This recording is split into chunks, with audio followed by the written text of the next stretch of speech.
மாமேருமலை புரட்டி எரிகின்ற வாயு அண்ணாமலை உந்தன் அடி பணிந்ததேனோ காற்றின் இயக்கமெல்லாம் கடவுள் உன் கையிலே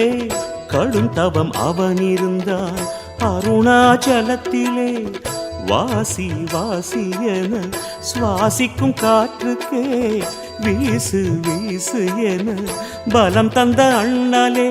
ஆத்மாவே ஒரு லிங்கம் மூச்சாலே அது இயங்கும் மூச்சாக என்றும் வருக வாயுலிங்கமே